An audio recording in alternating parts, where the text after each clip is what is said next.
You know what? Ever since B came by, swung by, and Greenfield swung by and hung out with us, I've been back on being consistent with listening to his stuff. Dude, he's always dropping fucking knowledge on his podcast. The Ben Greenfield podcast, Ben Greenfield Fitness, you can find on iTunes, is one of our favorite podcasts. If you like, it's like our brother channel. If you I like, don't want to say sister. Great information, and believe it or not, Ben's actually a hilarious guy too. He's got some good humor in some of his podcasts, but great information. I just listened to why you can't get away from toxins like glyphosates. This episode was pretty mind-blowing for me. Glyphosates are those herbicides that they spray all over GMOs, and we've talked about them. We've talked about it a little bit, but he goes into great detail. This is a great episode. I suggest you check it out. Hey, guess what time it is, guys? It's T-shirt time. It's the motherfucking T-shirt time. Dang. I was waiting for you to say that. Sorry. All right, Doug, who we giving shirts? How many reviews did we get, by the way? We got 14 reviews. Hey, we're doing it still. Yeah, giving out 4 shirts this week. People still like us. They do. Yeah. Are they good reviews, Doug? All of them are 5 stars, glowing, and absolutely amazing. Because I didn't read them this week. How does it glow? We get who gets better reviews? Me, Justin, or Adam? We got to tally this up. It's tough. Yeah. It's tough. It's Justin, isn't it? Yeah, Justin tends to win. God damn it! I am a winner. Don't get it, dude. Can you guys leave winner. me reviews? You're more likely to get a shirt. Not true. He doesn't control that, everybody. All right. Me. Our 4 winners this week are the Jersey Gent, Ebenezer, Shooky 73, Callan Cooper. All of you are winners. Send the name I just read to iTunes at mindpumpmedia.com, your shirt size, your shipping address, and we'll get that right out to you. If you want to pump your body and expand your mind, there's only one place to go. Mind Pump. Mind Pump with your hosts, Sal DiStefano, Adam Schaefer, and Justin Andrews. In this episode of Mind Pump, we get a little confused with some song lyrics. Yeah. Thanks to Justin, we figure them out. Well, you sing these songs all the time, and you're probably singing them wrong. Yeah, Let's be honest. We did. Yeah. We talk about child rearing. Should you be an authoritarian, or should you just let your kids do whatever the hell they want? And we talk Cross your fingers. We talk about the unpredictability of all of that in spite of the rearing. And we scare everybody. Actually, Adam didn't want to have a kid before. Yeah. Now for sure. Definitely doesn't. He doesn't want to have a kid. And then we get into the questions. So that's about 14 minutes. And then we get into some good questions. We talk about the best strength training type for athletes. We also talk about how you can get into the single-digit body fat range. We also talk about cardio and its effect on strength and muscle mass. And lastly, we talk about which steroid we would pick for our own selves. We should have said what steroids Give me we pick. them roids. We should have talked about which steroids we pick for each other, because I know what I'd pick for Justin. Yeah. Which one? The ones that make your cakes bigger. Whoa. Hey there. Yeah. Also, this month, buy one, get one for free. This is available with the MAPS Super Bundle. So It's the BOGO, everybody. the Super Bundle includes all of our MAPS programs. It's 1 year's worth of exercise programming, all planned out for you week by week. It's detailed with videos and demos. It's freaking awesome. It is the answer to your question. Enroll in that. It's a big discount, by the way, because we put all the programs together and discount them. So you enroll in that, and you actually get one for free, and you can give to anybody you want. You can give it to a friend, family, your spouse, whatever. The place to enroll in that is mindpumpmedia.com. Holy diver, you've gone too long in the midnight scene. Oh, what's becoming of me? I need to listen to that one today. That's a good one. What is he saying that? Holy MacGyver, right? Holy diver, yeah, MacGyver. No, I I like wanna that. know. That was they did the Holy the spoof. MacGyver? Yeah, Did they? Yes. Oh, you didn't yeah. know that? No, Oh, I have thought, to watch that. I thought that's why you were singing it. So he says holy diver. Yeah, but Holy they, diver. What is that? I don't know. Okay, so he supposed is. to know? I thought that's what he said, and every time I listen to him, I'm like, he can't be saying that. 'Cause what the fuck is a holy diver? Oh, I know. I gotta find that It's a now. pre- Now I it's a gotta priest find that that scuba dives. the MacGyver. spoof. Ride the tiger. Yeah, so that makes sense. Yeah. Ride the tiger. Who doesn't want to ride a tiger? Yeah, but what's a holy diver? I don't know. There's a lot of songs like that where you hear the words and you're like, that's not what they're. I think what the fuck he are was they just saying? really high when he wrote that. Like a lot of times that's the case. Maybe. Yeah. What's that one song by Prince? I used to think he used to say raspberry sorbet. Oh, raspberry sorbet. Yeah, I was like, yeah. Ooh, that sounds I like delicious. That. I like raspberry sorbet. enough to write a song about it. Yeah. Bring me your iron lung. That's what I thought. That's what I thought that one said. What was it saying? Bring me an iron lung. I thought it was It's a higher lung. It's a higher lung. It sounded like iron lung. I was like, what's the iron lung? That man? sounds a real thing. It sounds metal though. It sounds more tough. It does. Like, don't bring me your higher love. It would have been more badass. Yeah, bring me the iron lung. I'm about to fuck shit up. I'm gonna be put in an Put iron me on lung. that iron lung. Yeah. Hey, so we had Stephanie, my cousin, come through here this past weekend, right? She flew in, which, by the way, she hasn't stopped talking about how excited she was to meet you, knuckleheads. That's awesome. yeah. She was very cool. She did tell me I was her favorite one. So I did? Yeah. Well, she said everybody in Seattle loved me. So. Yeah. Actually, how funny is that? She's my cousin. Sal's her favorite, and everybody in Well, Seattle likes that's Justin. why she's bunch of used to you. bullshit. She's not used to us. She didn't tell me. She didn't tell me I was her favorite, but she wanted to. I could tell. I could tell. That's all I'm saying. I could tell She too. was eyeballing. So that is the cousin of mine. I've shared stories before on this podcast, early episodes, that I have an aunt and uncle who are like super extreme conservatives. To the point, so they have 4 daughters. She's one of them. Like super religious and all that stuff. Yeah, like I mean, really, like hardcore. Like they were like, I remember coming over as a teenager in high school, like 15, 16 years old, and like her parents wouldn't let them watch PG-13 movies. Oh wow. Yeah, so we watched a lot. But they let you over the house? A lot of Disney. Yeah, no, and I imagine, dude, I was like the bad kid. Like I did all the bad things, right? Which was like, how's it going, fuckers? Yeah, watching.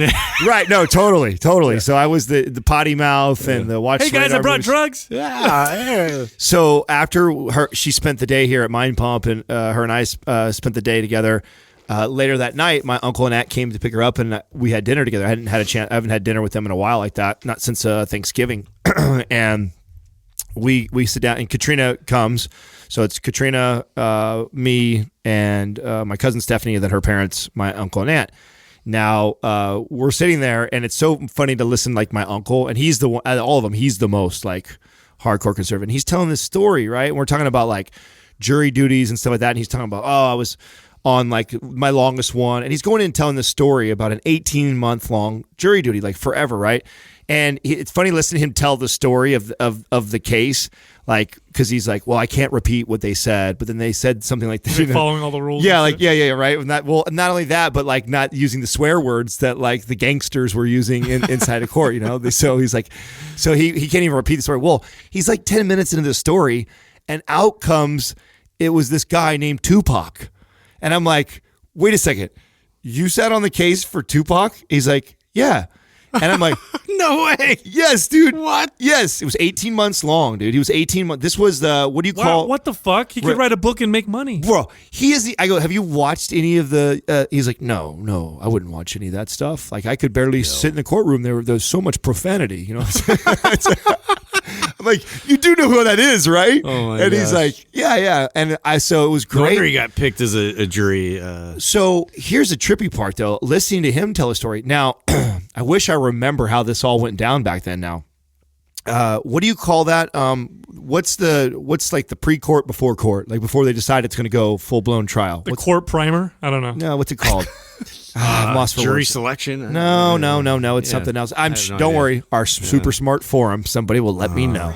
Court systems. No, that's not it. But good try, Doug. Something along those lines. But anyways, Judicial system. so that's what it took 18 Nobody months knows. to even decide if this is going to go to like a full blown jury. So he sat on that jury, which I don't understand how that all works. So I tend to dodge all my jury. Inception. Yeah. Levels I of saw jury. that movie too. Yeah. Jury levels. But when he was telling the story, I was thinking like they had so much more information, and he knew way more about the case than I ever did from any of the documentaries that I watched. So it was really fascinating to listen to him tell what he had seen. But The Ned Flanders version. I was right? so blown away that I'm like, you haven't watched any of the documentaries or haven't cared about any of that stuff? Like, no. He's like, of course, to him, it's just he doesn't care, none of that stuff. Yeah. He's so anti all of that. Like, he's like, thinks rap is all bad and everything, too. Now, does he- Gentleman with large stature. The devil's came music and shot stuff. him. Yeah. Have you? Is he a night? Does he seem like a very happy man? Oh, that's a very hard question for me to answer there. Because I always wonder if people like that. No, or I if think it makes them if happier. I'm being completely honest, and thank God he doesn't listen. My poor cousin now, she would tell you too, though. I think that we actually talked about this at lunch. So you're making me share a little more than I thought I was going to share. But here we go. Yeah. He, no, man, I think he battles a lot, like internally. I think he had such a, and the unfortunate part is that he ended up having a daughter who married into a very, very abusive, nasty relationship, who happened to be a relationship that they basically put like an arranged marriage. Oh, they fostered it. Yeah, they're so conservative that they would encourage the daughters to marry other kids or other, like courting them. Yes, they would court them, and they would be other families from church. So my uncle knew their family really well, and the son, and like they wanted. Well, he ends up being a total fucking lunatic, like crazy lunatic, to the point where I was going to pay him a visit years back when stuff was going on. So, long story short, a lot of things I feel bad for my uncle, and now he has one of his daughters who has 4 kids, teenage boys that are living in his house right now, and I'm sure he was planning to be retired by now, and now he's helping support one of his daughters and their kids at their home. So, yeah, no, I think he's got actually a lot of stuff inside that is bottled up, and he's unhappy, and it's tough to see that. You feel bad. It's again too a lot of my lessons in life. I feel like I've been my experience. I've experienced different extremes in my own personal family and relationships that I've had, and that's one of them. I've seen many examples of that with like extreme conservative homes that and the kids just like crazy kids, like what they've done, like especially like they have a term for that, right? The preacher's kid. They tend to be a little more rebellious. And I saw that. I had a couple friends that were like that too. That was just everything was like, so micromanaged. Well, nothing on every level. Nothing replaces like a good, loving, warm family. So I've known people who are super conservative who have that, and I've known people who are not who have that. And people tend to turn out okay. I think you can have all the rules you want, but if they don't have that environment of love and support, then they end up. You gotta have the communication part of that too. So if you can still have that, as long as the communication is there. What happens a lot of times is you don't feel like you can communicate when somebody's like such an authoritative, hammer that's gonna strike you. It could definitely, I could see it definitely. Well, I have other sides of my family that are the complete opposite too. They were very liberal, and they were allowed their kids to, they communicated well, and they had a great, loving home. They had everything they needed. They went to private schools, got into beautiful 4-year colleges, and like had all the toys, had all the things they needed growing up and stuff. Some might argue spoiled, not spoiled, whatever. But I thought that my uncle and aunt did an incredible job of raising those kids and communicating with them and giving them a fair amount of freedom and freedom of choice.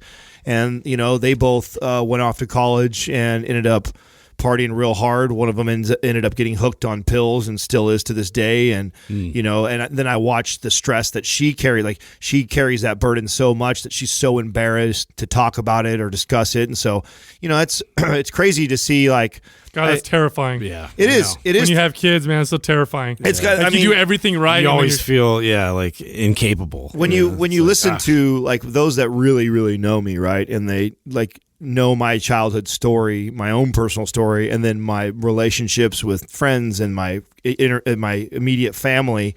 It explains a lot of maybe everyone always thinks I have like this fear of like commitment, like, oh, you're scared to get committed. Like, no, motherfucker, I've seen like a lot of shit, and there's the fear is that I don't want that for my life, and so a lot of me is trying to do as much as I can to personally grow, so that if I do end up in that situation, that I'm best equipped to handle that. And that, to me, that's all you can do, right? All you can do is model, really, at the end of the day. Right. But a part of modeling, though, because people, there's a lot of shitty models. There's a lot of shitty parent models that are out there, and I think that's the lack of personal growth that they went through before they stepped into this world of birthing a fucking child. And that's where I feel like I have a lot to grow, a lot to learn, and I feel like I want to be in a position where if I'm going to raise a child, I should be pretty damn well done raising my fucking self first. And I feel like a lot of people are not. Yeah, I don't think anybody's ever done it, though. That's the thing. It's scary, man. I mean, imagine, you ever meet a parent? You never have it down. You ever meet a parent whose kid is like a legit like situation? You know what I mean? Where like their kid is like addicted to some drugs or like they're in jail or something like that. And you meet these parents and they're just, and they're, you know, if they're kind of good people, they're like destroyed. They look like they've been through war. I couldn't imagine that. Yeah. That's what my aunt looks like. My aunt, I feel so bad for her that it's because she's my favorite aunt. Like literally, I love her to death. Like she's fucking so rad, so fun to be around, such a good person, huge heart. I look the way that she raised her kids. I'm like, I don't know if I would do anything different. Yeah. Like, I don't know what if do I you would say then. It's like, She should have maybe beat them more or something. I don't know. Do the opposite. You know what I'm saying? Like, what are you supposed to do? Do the opposite? No. Yeah, I was too good. I need to be more of a. I don't know, man. Dude, this weekend, this is hilarious. A little funny story that my daughter, little funny quote from my daughter. So my girlfriend, she drinks a little bit of whiskey probably 2 or 3 nights a week. She just loves the taste of it. She likes to drink like an old man.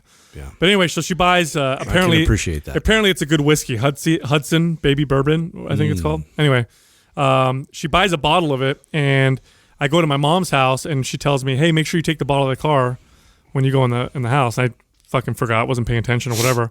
So in the hot ass heat, this bottle of whiskey was sitting in my car, and it was on its side. And the cap or whatever, the wax must have melted and it popped the freaking top off. Oh no! Half of it spills in my car.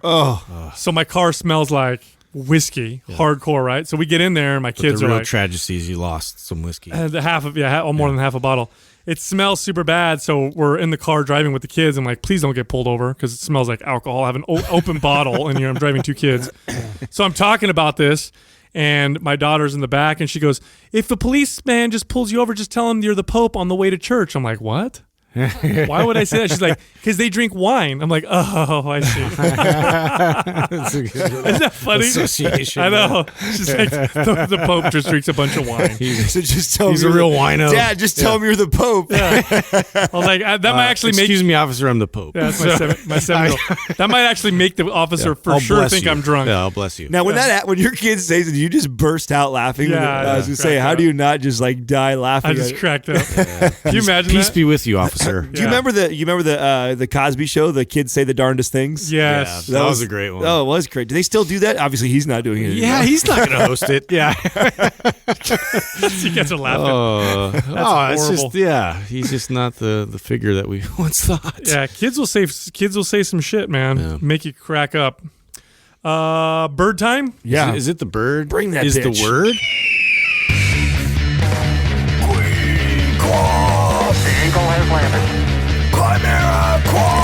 Today's Quah is being brought to you by Chimera Coffee.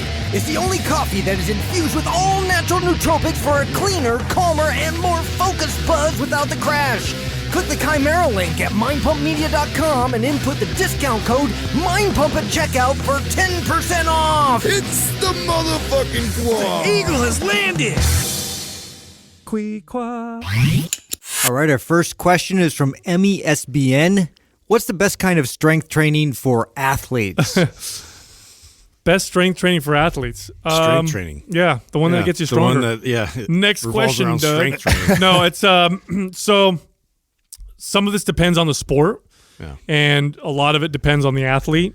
But overall, generally, I would say you want to build lots of base strength, but you also want to have a way to convert that into strength that is usable in the particular Specific, to your sport. in the particular sport. Let's give some examples of that, right? Like, so let's talk about like someone who has like a football player, right? There's certain types of strength that you want to be a football player versus someone who is a sprinter, right? Like there's different types of strengths that each one of those athletes. Well, so a football player, you're looking for anaerobic. I love that he chimes in first. For yeah. this one, It's too. fine. No, I want to listen to this. I was like looking over at Justin to chime in. Right. So let me take this one from all of my no. experience. Hey, man, I know. I want to hear Sal sit. No, let him go. I know enough about some sports to know what kind of physical. You do attributes know I'm just busting your balls he's busting it. Yeah, I'm just busting your balls because I actually picked this question for Justin. Whatever, I'm done. Go ahead. No, go ahead. dude, I'm just- No. You can't stop. Yeah, you can't stop. I'm joking. Sorry. I wouldn't stop. Anyway,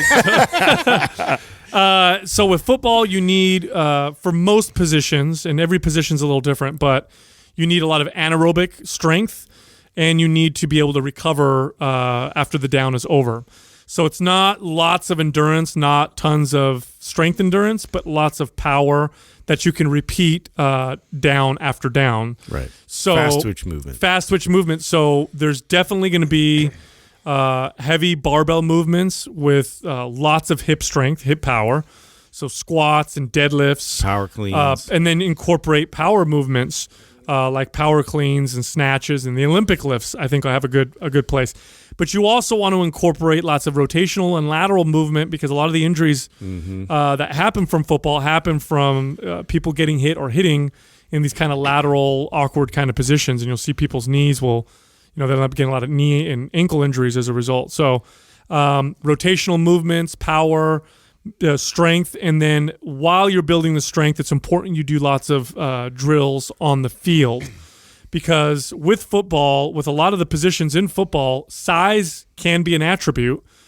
However, if you just get bigger without converting that strength into something usable on the field, then it becomes a detriment instead of an attribute. So one of the worst things you could do is gain all the strength and size and then go play football without having practiced in between because now you're not coordinated to your new body. Well, and I think there's different approaches to this, like based off of like if you're a young athlete or if you're sort of a mid-level athlete where I'm not like quite in a professional kind of setting or I'm not in college or I'm not trying to get into the pros.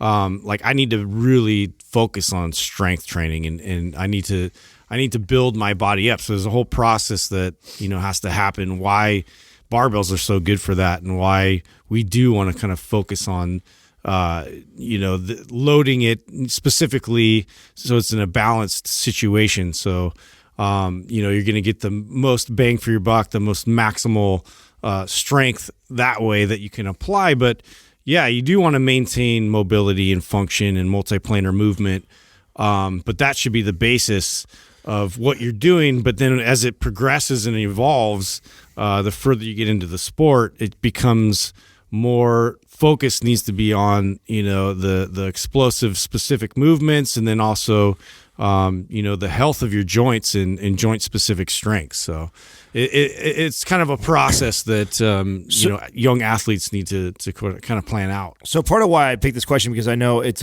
was vague, right? So I knew that we could have an open discussion on it, and I knew that we'd all have different points, and I was going to contribute. Like when I think about just general, like Justin brings up a great point. I mean, everyone's going to be different, right? Every case, when I get whether it be a young adult, a young kid, or an older man who's training for a sport. How I train them for that sport is obviously going to be unique based off of them and what they're capable of currently. But some general things to take into consideration and what I think we've talked about on the show before that we see wrongly. I know Justin tends to scoff at athletes that he sees doing CrossFit for football, right? Like, why doesn't that make sense? And so the way I would give an example of that and like how your training should kind of mirror more of the sport you're doing is comparing like a football player and an MMA player, okay?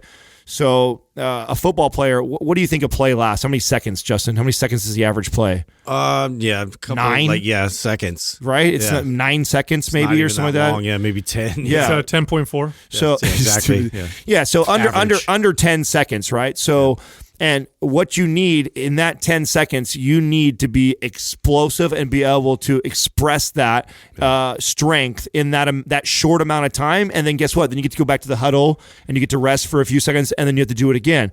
So think about that. Your training should be closer to that than like a CrossFit type of deal where you're doing nonstop. That's more endurance based, which that mirrors a little bit more, in my opinion, like a MMA fighter. It makes sense to me why MMA fighters appeal to are drawn to the a CrossFit type of modality, circuit type training, because they have to fight for 3 minutes, right, inside the ring, or 5 minutes, right, 3 to 5 minutes, depending on what. Well, a lot of them time it around that specific amount, so that's good that you mentioned that. Yeah, like the specifics of like these time frames, because like the most, and also like the time of day, like you play games and all these types of things you kind of like take into account in your workout regimen. But yeah, like explosive movement is at the utmost, and you do want to have stamina, and so that's why within something like mass performance, like we have these phases specifically outlining like the focus and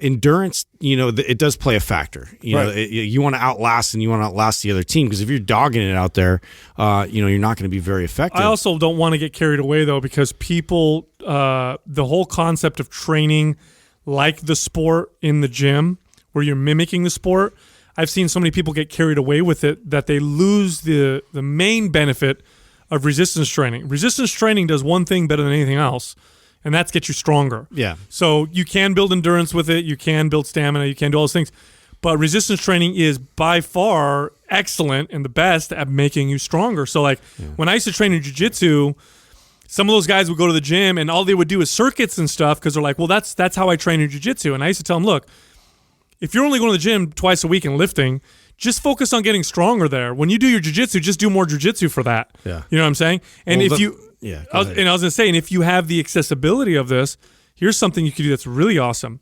Is if you're in a sport like where you're exerting lots of endurance and stamina, and you're near a gym or you're near a barbell or something like that, here's something cool I used to do for jiu-jitsu.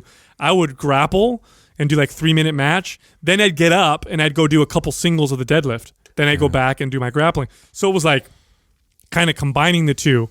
But again, you don't want to get carried away with that. Like build strength. Yeah, we got into a little discussion with that. We were talking about bilateral versus unilateral type mentality, and it does make a lot of sense with unilateral training being sport specific. Being that it's modeling a lot of what you're doing on the field, and you're making cuts and you're doing all these types of things from a split stance. So. But like this is why I outlined the fact that there's phases. Like I want to focus specifically on just getting stronger, and so the bilateral, like it provides the best situation for my body to just focus on that specific adaptation in its pure form. So building that foundation is essential, and a lot of times. So for instance, like Mike Boyle, he brings that up, but he's training like professional athletes who have already built and established this ridiculous foundational strength. Right. And so now when you're getting these athletes that are coming in that are at that level, like it really is all just about the function, the joint health and preservation. So it's totally different. Well, I think that's why we said too that it really matters. Every case is different. And even what Sal's saying and cautioning everybody, it's like, I think that even matters too, what part of your training you're at. Like, am I getting you ready for the comp? Like, you're getting ready for a comp. I actually want you in the best condition as possible. I'm all my building the muscle is already done, right? So if I already did all my great work in the off season, like, there is an off season, right? Like exactly. So if I'm assessing an athlete and I decide, like, let's say it's a young athlete, and I decide that, or coach does, or whoever decides that he needs to put some more mass and he needs to be stronger. Our off season is heavily focused on that and very little conditioning, just enough to keep him in condition. But and it's separate from that training. I want to get him stronger. I want to get him bigger. I want to do just enough conditioning that, like, I don't know who's just said it, Sal or Justin, but as far as not losing their mobility in these multi-planes while they're building the size, I want him or her comfortable with their newfound strength and size. So I still want them to be able to apply that and express that in their sport. So they're going to get little bits of that in the off season. Now then, when it comes game time or close to season time, and I'm getting ready for you, now conditioning becomes more of a priority, because now I need you to be able to use that. Now let's take all that strength and muscle you've built. Now let's learn to be able to express that, and express that as fast and as hard and as long as you can. Yeah, well, to be honest, too, like, this is where the thought process came into the mobility sessions, and a spin-off of like our trigger session concept, because now I can focus more on joint ability and health and support with joint specific, multiplanar movement. And, like if I was to evolve this program even further and make it even more like well, football specific, swimming specific, baseball specific. Like I would add in those drills and those specific practices and movements that you want to really hone in on and sharpen, because frequency is everything. So Yeah, and This is what I've given as I've had these athletes reach out and say, hey, what do you think I should do on my mobility days? And they're a basketball player or they're a swimmer, like you said. This is a perfect place to, during the off season, that you would inject these swim practices or inject these basketball, working on your crossover. That would be part of your mobility day. Right? Absolutely. That's because you are working on the mobility that you need to perform your sport. So that's how we structured MAPS Performance, was you've got your foundational strength and power and hypertrophy type building or in those phases. And then you have your mobility days, which you would incorporate whatever your specific sport is, like you're saying. quick commercial break. Hey, people ask us all the time how they can support Mind Pump. Here's what you can do. You can go to www.brain.fm/Mind Pump and get 20% off Brain FM for meditation or focus. You can also go to audibletrial.com/Mind Pump and get a 30-day trial plus 1 free audio book. Lastly, you can go to getnatureblend.com/Mind Pump and you will get a discount on Ben Greenfield's CBD product. Hills Zero. How do you get to single-digit body fat? Very carefully. Yeah. I've done this for me personally. I'll just speak because I haven't done a ton of this with clients, only because clients tend to not want to necessarily get to that point. I have a few. Answer this in one word. Yeah, but most people, most of the guys I've trained got real happy around 10, 11% body fat, and women, the females that I've trained in the past, usually when they get around in the high teens or even low 20s, they're very, very happy. But single-digit body fat for men is very difficult. For women is I wouldn't even recommend it at all. But I know for myself, I tend to walk around right around single-digit body fat, but high single-digit. So I'm usually around 8 or 9% body fat. But I've gotten as low as 5 or maybe even 4% body fat. And something very interesting happens once I get below, I'd say 7.5%, 7%. Getting down to 7.5%, 7%, I'm consistent with my nutrition, my training, everything's good. My calories are a little bit lower. I use intermittent fasting a little bit more, in my normal day-to-day eating. Once I hit about 7.5% to 7%, some interesting things happen. Appetite that's a whole nother thing. Cravings, that's when I start to get cravings, and they're very interesting cravings. Like I'll be thinking about an apple all day long, like the apple I'm gonna have for lunch. Like I know I'm gonna eat it, but I'm thinking about it, and it's 10 a.m. and I have to wait 2 hours for it because I'm working or whatever. I notice my body temperature changes and I get colder, which is a sign that my metabolism is trying to adapt and slow down. You have less insulation too. I think it's that, but I think more than that, it's just my body slowing down, right? Like, it's an interesting cold. Like, I'll be in a room and I'll need, even now, I'll be colder than the average person. But when I get like that, it's like I need to cover up. My sleep gets a little bit affected, especially when I start to get real low. But the way you get to single body fat percentage for a lot of people is you got to be really consistent. Like I noticed when I get down to like 7% body fat, 6% body fat, one meal. Yeah, I'm glad you went there. There's way less room for error when you start getting into that. Well, and think about it, because we're talking about a percentage, right? So when you're only like 5 or 6% body fat, you have very, very low amount of body fat on you. So it doesn't take very much for that percent to go way up. Like for you to jump like from 5% to 8% can happen overnight. For you to go from 20% body fat to 21% body fat is actually really hard to do. It would take more than a day normally. Does that make sense? Because you're talking about a very, very small number when you're talking about a 5% to a 6% versus it's... Dude, you gain 1 or 2 pounds and you go up 1%. And your body wants to gain that weight very quickly once you get to real lean. And I noticed that. Like, I'll have a weekend where I'm, enjoying myself and I'm up 1% body fat, whereas before it would take me a lot more to do something like that. So, but to get down to the single digit, you have to be consistent all the time. I think that's some of the best advice for sure with that, because I've actually coached a lot of people that have wanted this. And many times, many of them have, and many of them have not got there. And the ones that have not got there, it was because as bad as they said they wanted to see themselves at single digit body fat, they didn't want it bad enough to give up a lot of the other things in their life. And that's what it comes down to, because once you start getting that low, there's so much room, or there's so little room for error.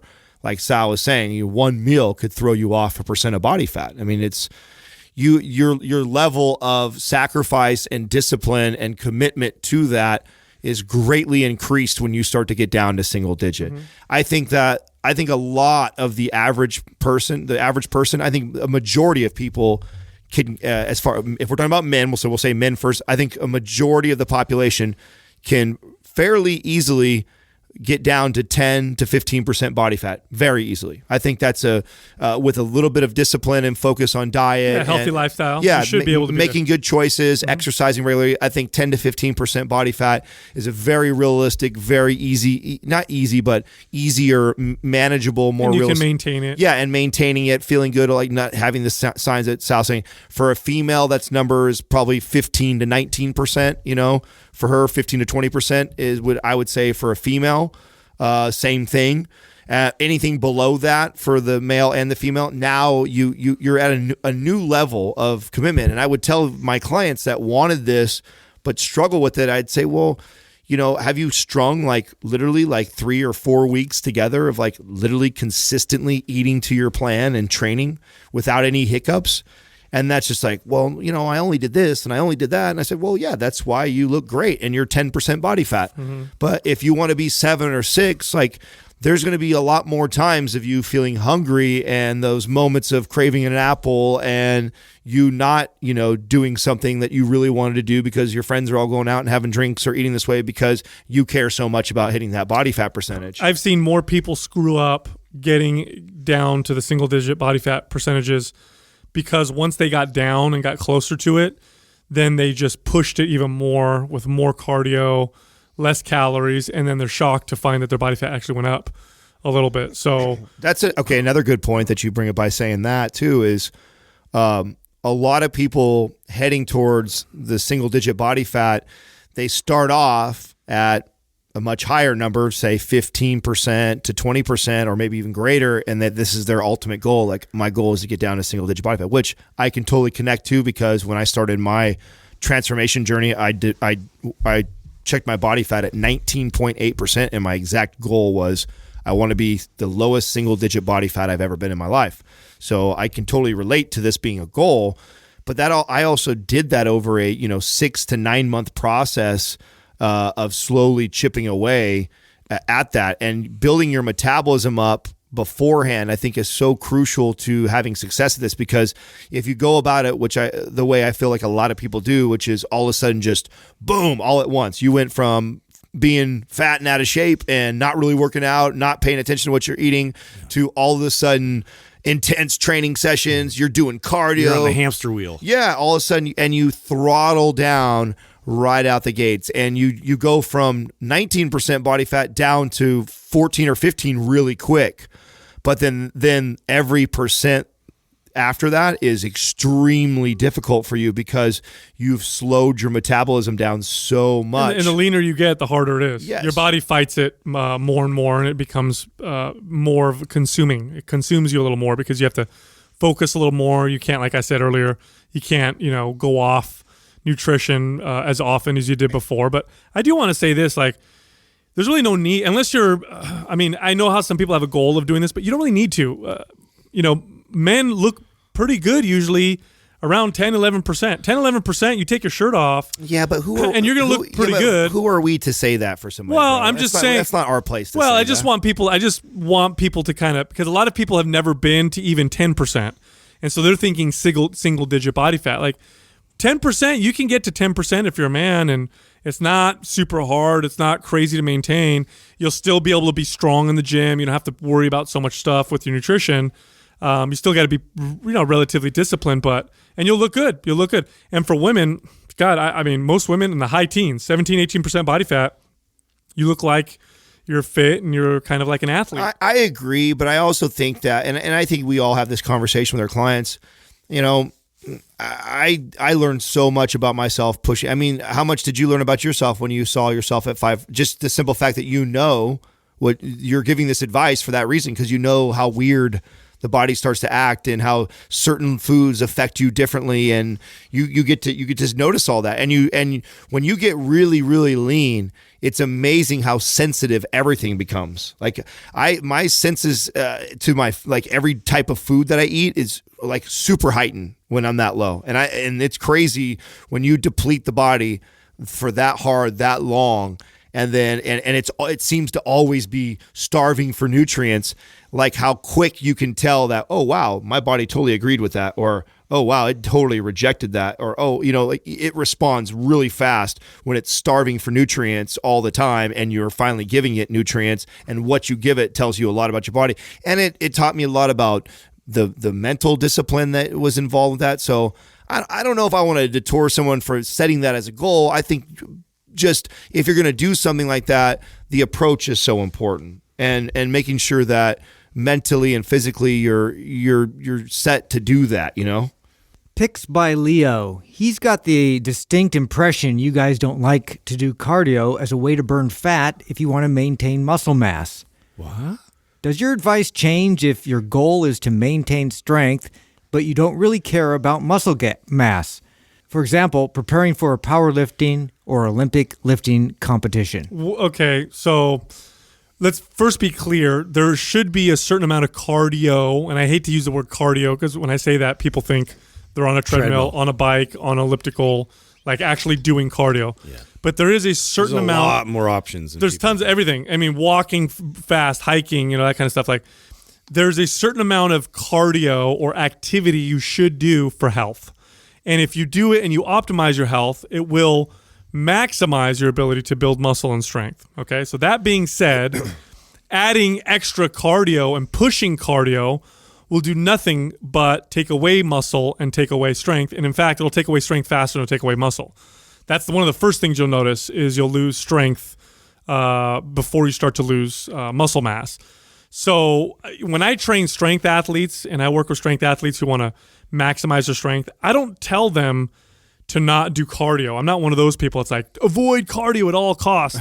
Right. I think there's a certain level of cardiovascular conditioning and shape that benefits strength, even if it's powerlifting. Yeah. I just don't tell them to do intense cardio, and I don't tell them to do lots of endurance stuff. But I will say things like, on your off day, go do a hike or go walk for an hour or something like that. Well, because think it's of it just like, good for you. I mean, the heart is a muscle, and it's the muscle responsible for pumping all this blood to all the rest of your muscles.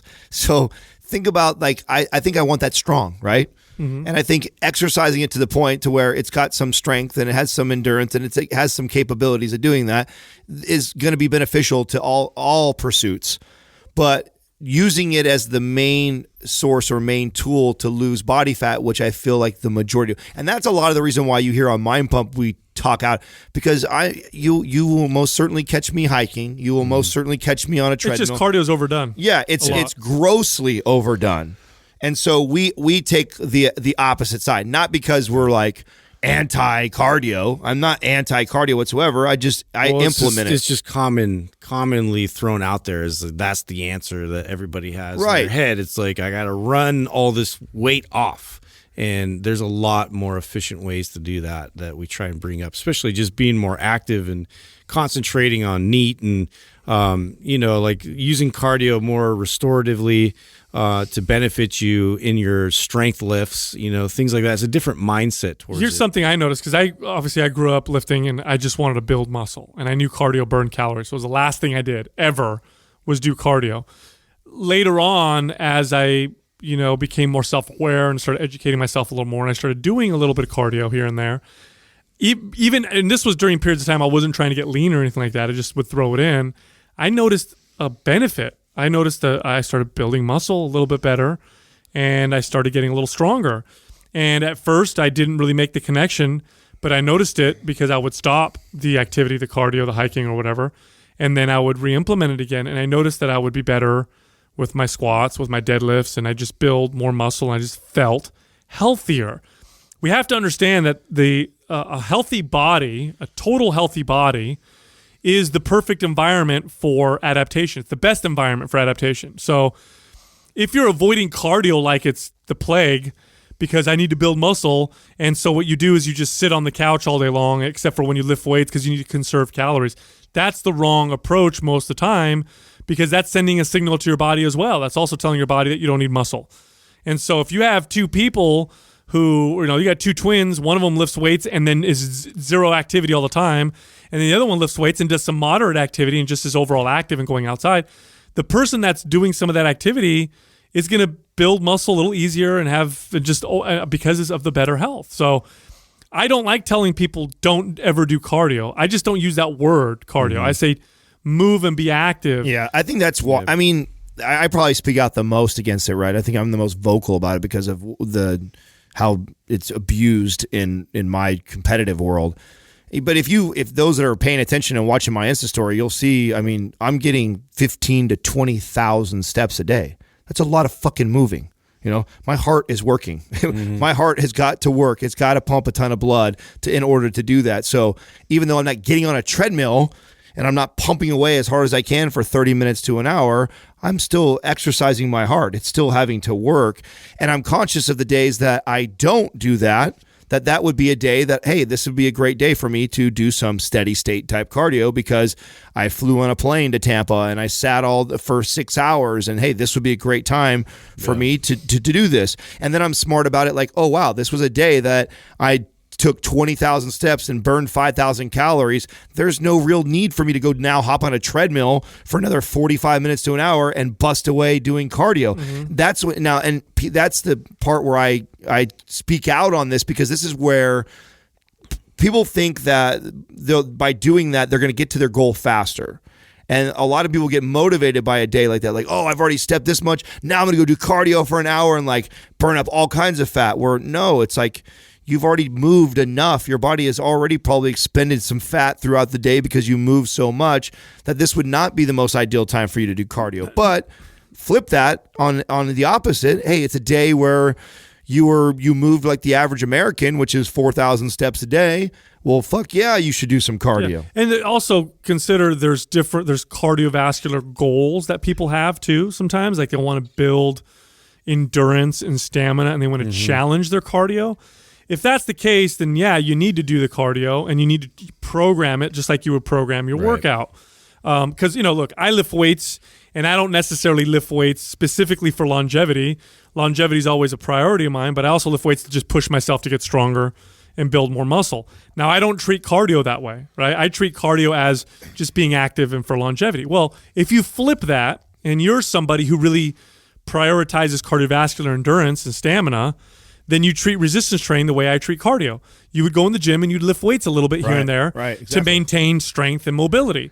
So also look at what your goals are. Again, my approach, the way I do it for myself, is based on what I enjoy doing. It's based on my priorities. I also like having a little bit of a faster metabolism, which muscle kind of provides me. I enjoy lifting weights way more than I enjoy doing stamina, endurance type work. But there's nothing wrong with doing the opposite.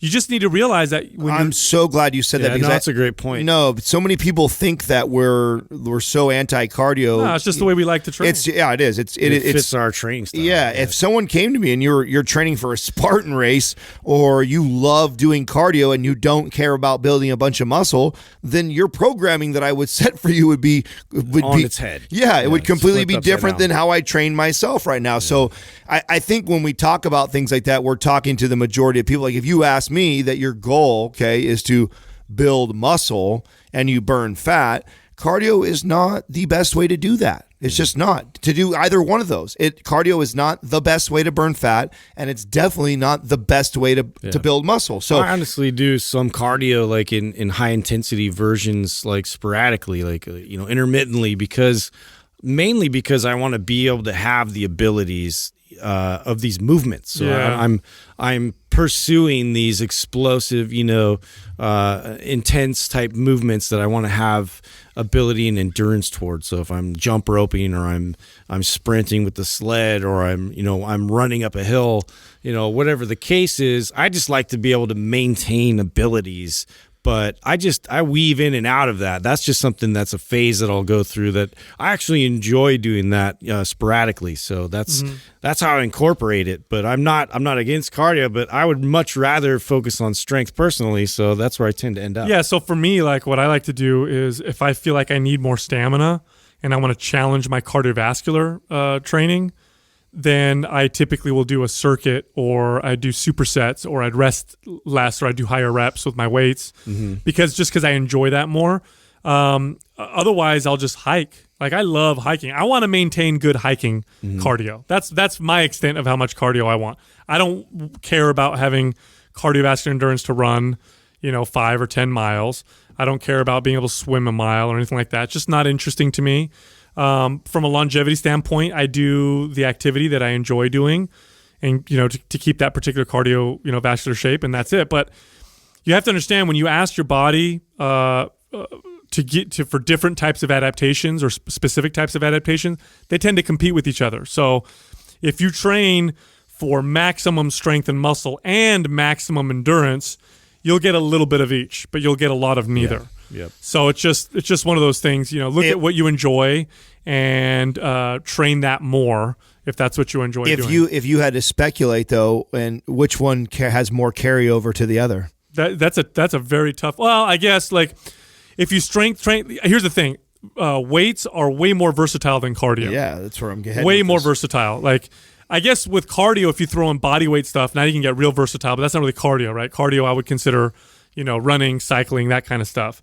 Way more versatile with weights because I can actually train a pretty decent amount of cardiovascular endurance with resistance training. Maybe not the long type of endurance like you would get with like running long distance. And that's what I meant. So I would compare. This is what I would compare. I would compare the guy or girl who swims in a pool, right? And they're going to get some resistance. They're going to build some lats. They're going to build some muscle because they're getting some resistance in there, but they're still high. They're still more cardio based than anything else.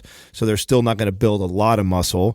So if you were to put them now into a gym setting, how strong would they be? And then flip that same body type of a person, he or she doesn't do any swimming in the pool, but they lift weights and they program maybe supersetting sometimes and high intensity type workouts. Who has more carryover into the others. Yeah, as long as they both have good swimming technique, I mean, I could definitely see how the weights are super versatile. Like that's it. That's the big factor because you see a lot of cardiovascular programs and it's very linear. It's just like one or two different specific movements that they're honing in on constantly, and it's like just this constant hitting those same type of movements, over a period of time. It's going to have detriments. Quick commercial break, you guys. We keep getting asked all the time, how can I support the Mind Pump family? Here's one of the best ways you guys can. You guys love that Chimera coffee that we have. Chimera Coffee with a K. You go to chimeracoffee.com, put in the discount code MindPump for 10% at the checkout. Also, if you guys want to know how I have this luxurious beard and you want one too, go to bigtopbeardcompany.com, put in the discount MindPump again, but this time for 33% off. Also, you guys, if you guys have not tried Ben Greenfield's new bars out, they're fantastic. If you want some, go to bengreenfieldfitness.com/naturebite, put in the code MindPump and get 10% off. Go check it out. Amanda K lifts. If you could each pick a steroid to use with no side effects, which one would you choose and why? Oh, God. D-ball! So I went through a phase where I really learned a lot about anabolic steroids. This was when probably my late teens, early 20s, where I was really into bodybuilding. I was really into supplements and how they affected the body. I started using... At the time, they had over-the-counter, pro hormones, which more accurately called designer steroids, because that's what they were. And I really wanted to learn about why anabolic steroids built muscle, and why some were used for certain things and other ones were used for other things. Because I knew on a very basic level that all anabolic steroids were derivatives of testosterone, so they're all based on the testosterone molecule. Yet you have bodybuilders saying, well, I use these particular steroids and these are the effects I get. For example, I remember I would read I had books. Remember the Underground Bibles? Yeah, the Anabolic Bible. Yeah, by Dan Duquesne. I read that, and I read Muscle Media 2000 was lots of steroid information. Of course, I worked in gyms, so I was friends with lots of bodybuilders, and I'd ask them stuff. And they would say things like, oh, if you take this steroid, Equipoise, which is a veterinary steroid, you get crazy pumps and it makes you really hungry. Or if you use, Masteron, your muscles get really hard looking and you get this real dry look to your muscles. Or if you use, sounds like Masteron. Or if you use, Winstrol, that's great for burning, for pre-contest, and Anavar is very mild and women will use that and whatever. And so I'm like, why, if they're all derivatives of testosterone, how are they all having these different effects? And when you dig deep, what you actually find is that steroids have anabolic effects and they also have androgenic effects. And the anabolic effects are all of the, and you can rank them, by the way. You can actually rank them by, this one is very anabolic and very low androgenic activity, and this one is very androgenic with very low anabolic activity. And the anabolic effects are the build muscle effects, the pro-tissue effects. The androgenic effects are the masculinizing effects that anabolic steroids will give you. Now, you want to, of course, immediately people are like, well, why would anybody take an androgenic steroid? If I just want to build muscle, who gives a shit? Well, bodybuilders notice that the high androgenic steroids, the ones that are classified as high on that particular scale, produce the hard, grainy, dry-looking muscle. It would also give them aggressiveness in the gym. And when they combined androgenic steroids with anabolic steroids, they'd build way more muscle than if they just combined two anabolic steroids. So there was this synergistic effects happening here with the anabolic. So now that I've bored everybody with all that. I thought this was a fun question. You just ruined it. Well, I mean, no. I think that was no, it was a good caveat. Yeah, no, sure. I think that's important that they understand that, because if we throw out a name like, I would pick D-ball. I know. Well, what's the reason what behind is that? that? Is Yeah. because it's going to be one of the most anabolic steroids that are out there. There you go. And, with the most anabolic typically come with the highest side effects, too. well, so D-ball is actually I interesting. want a myostatin inhibitor. So if they actually have them. Yeah. What's interesting about anabolics, and I remember reading a lot about this particular thing, is it's hard. You can't just look at their rankings on anabolic activity, androgenic activity, and say, oh, this one's going to be the most effective. Because D-ball, believe it or not, is less anabolic than Winstrol. Winstrol is very anabolic, but very low androgenic ability. Whereas D-ball's got I can't remember the number, but I think it was more like a 1-to-1 ratio of androgenic anabolic activity. Now, you take D-ball, you're going to gain weight real fast. You take Winstrol, you're not going to gain that much weight with Winstrol. It's going to take a long time. So part of it may be the water retention. I don't know. So that all being said, I mean, the one that I would take if I were to use steroids is the one that would give me the best results over time, and that's just good old plain testosterone. Yeah, well, because it builds muscle over time. It's the one that seems to be the most consistent with it, and of course they said with no side effects. So I mean, you could throw in the hardcore ones like Anadrol, which was they called it gorilla roids. Make your nose bleed. Yeah, that's the one that I guess puts weight on. I had a buddy that took Anadrol, and no joke, not exaggerating, I think he took 50 to 100 milligrams of Anadrol a day, which you're not supposed to take more than 50 milligrams a day because it's so harsh on your liver. But the guy gained a pound a day. Oh my god! Yeah. And a lot of it was water. Yeah, like of course. Within 30 days, his face looked like a. Anadrol is one that I have not taken. I've taken quite a few. I've taken most of them at one point. Which one's your favorite? D-ball. That's why I said that. Why? You Did you just feel good on it? Every day I was gaining weight, gaining size, and gaining strength every day. Every single time I touched the weights, I literally felt bigger the next day. Nothing. I never. Sounds like a commercial for. It actually. It we was. have an affiliate link for. Yeah. No. It was. But it also had it had major market side effects too. So it would make gynecomastia flare up. You would get the estrogen side effects. Yeah, so it definitely had. Good point. It definitely had high side effects to it. So when she says, or he, I don't know, he or she asked the question, side effects, like I wouldn't. If it didn't have those side effects, it was unbelievable. It was so powerful that I actually started to feel insecure about how big I was getting.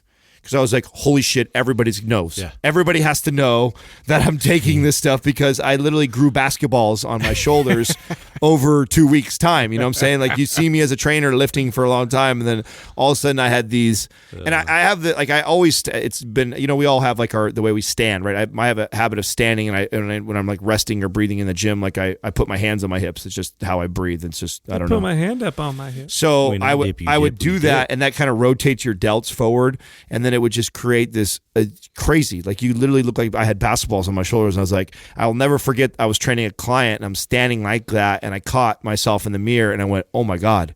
Like, I put my hands off my hips right away, and so I was really self-conscious about how I was standing, because it had put so much mass on me and so much strength. It was, so from that side, or from that point, that's what I would take. But, you know, so I take testosterone, just regular testosterone and anthate. So that's what I take on a regular basis, to just kind of mediate my testosterone levels.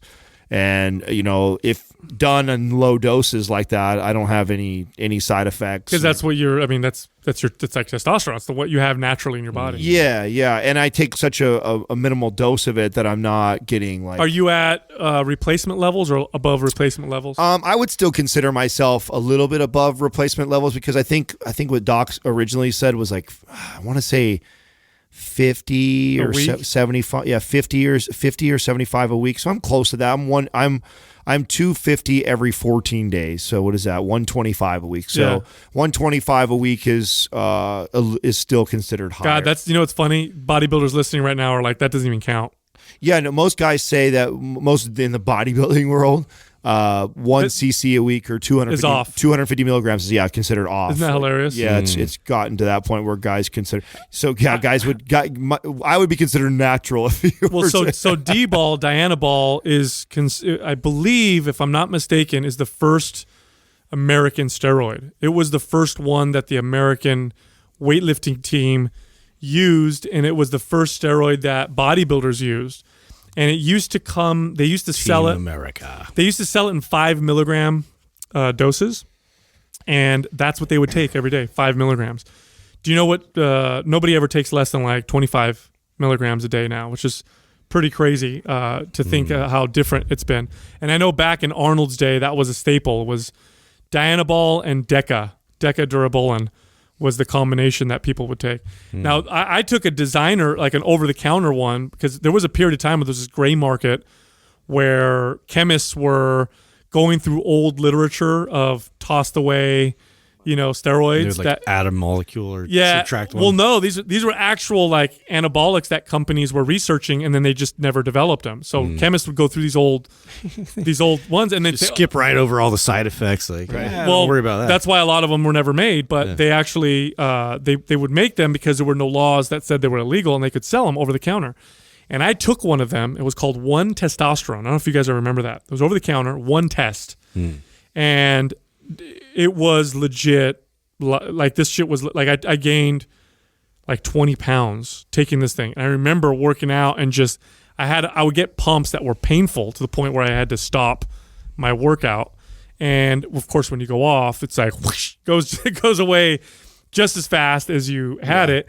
And I definitely had suppression of my own testosterone. That's, talk about, again, she says no side effects, but... I know D-ball gains are gone. Oh, God, yeah. For 100%, I mean, I was gaining strength, I was gaining muscle, I was gaining size, but 50% of that for sure was definitely water, too. So even though I still was bigger, stronger, it was such a drastic difference that it's depressing. I mean, that to me was one of the main reasons, too, that kept me from doing high doses of anything ever, other than, I mean, when I competed, I would get up so my highest at a show when I was at Contra Costa, which I was told I was too big, and so that was the highest dosage I did was 500 milligrams, and I was told I was too big, and so after that point I came down, and then I never really ever went above 300 in a week during competition, and then just to be normal and healthy, I run the dosage that I just said.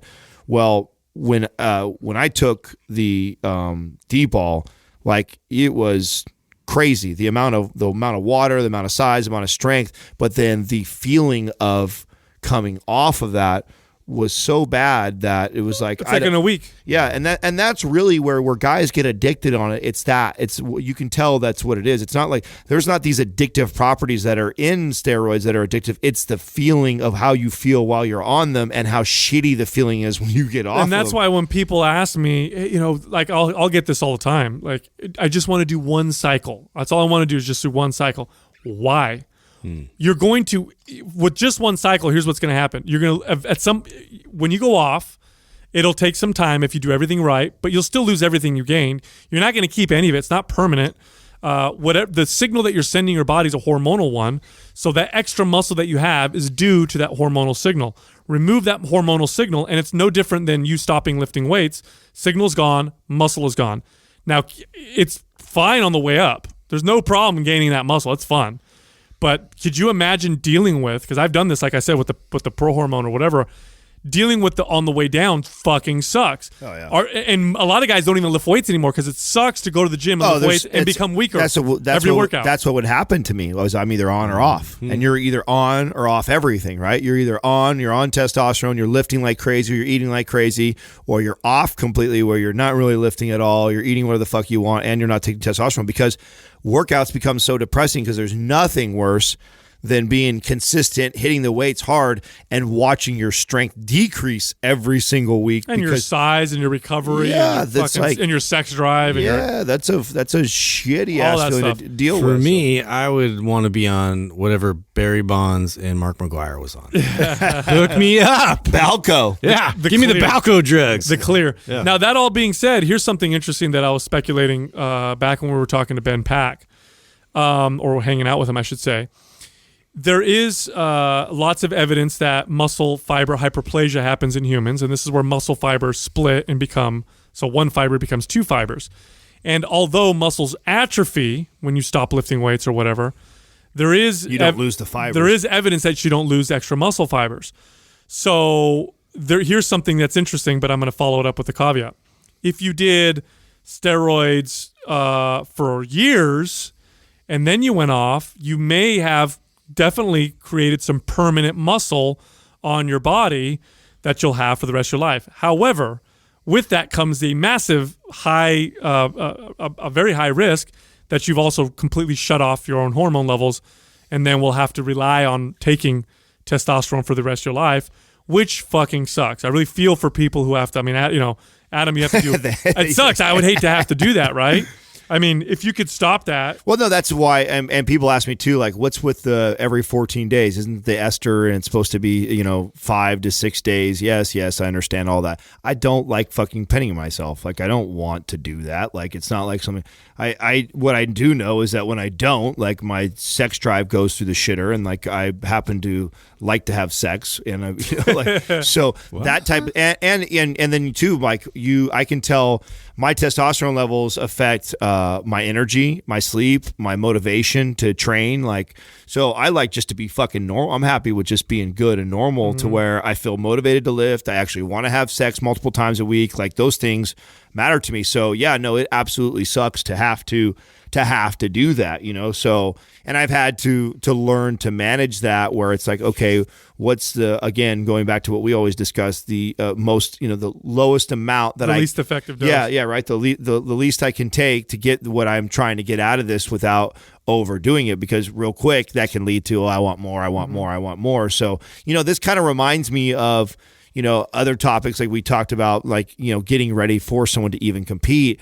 I believe that because once again, too, Mind Pump is very, very big on to each their own. Like, if you want to take steroids, fucking who are we to say not to take steroids? Like, we're here to caution and tell you, like, the science and what could possibly potentially happen to you, but who the fuck am I to say you can't take steroids? I fucking take them. Like, you know what I'm saying? Like, so I think that it's more about educating the population and getting them to fully understand, because there's a lot of myths and a lot of bullshit out there. And I think the most important thing is that anyone who does any of this stuff, that you and no one knows but you, are, if you're mentally ready for something like that, like, do you have the right relationship with yourself to do something like that? I mean, and I wasn't when I did. I wish I was in a place like now, which is why most people tell. Yeah, if you just started now using them, you'd be so much smarter, right? Well, I would, because then I wouldn't be dependent on them, right? Because then I would have been way smarter about how I cycled off of them. I would have never taken the amount that I took when I was 22. The irony is this, right? 22 years old or 23 or somewhere in that range. When I took my first cycle, it was easily 5 times the amount that I'm taking currently right now, and at least 3 times more than I ever took competing on stage. And I was nowhere near the shape that I was at the competitive level. So, and that was really like the big thing for me to kind of express to people is like, it's not the answer to getting you in the shape on stage for sure. I unfortunately made that mistake when I was younger, had to learn the hard way, went through everything that I went through for 10 plus years, learned how to diet, learned how to train, learned how to program design correctly, then adding something like that in then it takes me to the elite level. Yeah, then I can go compete with the best in the world or best in the United States in men's physique because I now have all the other tools, and then I've added the testosterone in there to hang with all these 25-year-old fucking kids. Check this out. The 13th, we are going to be doing a free, open to everybody webinar where we're actually going to break down and go through our new MAPS program that we're releasing, MAPS Prime Pro. It's a correctional version of MAPS. So if you're looking for mobility, if you're looking for better overall function, or if you just have pain, you're going to want to tune into this. It's going to be me, Justin, and Adam, and Dr. Brink, and we're actually going to go through our program. We're going to open it up to everybody for free, go through the assessments, go through some of the movements. We're going to teach you guys movements. I guarantee you've never seen these things done. Most of these movements I've never seen before. So it's really, really good stuff. The way you register for this is you go to mapsprimepro.com. Also, if you want to ask us a question that we answer on one of these episodes, the place to do it is on Instagram. The page is Mind Pump Media. You can also look at our own personal pages. My personal page is Mind Pump Sal. Adam has one. It's Mind Pump Adam. Justin is Mind Pump Justin. And Doug is Mind Pump Doug. Thank you for listening to Mind Pump. If your goal is to build and shape your body, dramatically improve your health and energy, and maximize your overall performance, check out our discounted RGB Super Bundle at mindpumpmedia.com. The RGB Super Bundle includes MAPS Anabolic, MAPS Performance, and MAPS Aesthetic. 9 months of phased expert exercise programming designed by Sal, Adam, and Justin to systematically transform the way your body looks, feels, and performs. With detailed workout blueprints and over 200 videos, the RGB Super Bundle is like having Sal, Adam, and Justin as your own personal trainers, but at a fraction of the price. The RGB Super Bundle has a full 30-day money-back guarantee, and you can get it now plus other valuable free resources at mindpumpmedia.com. If you enjoy this show, please share the love by leaving us a 5-star rating and review on iTunes and by introducing Mind Pump to your friends and family. We thank you for your support, and until next time, this is Mind Pump.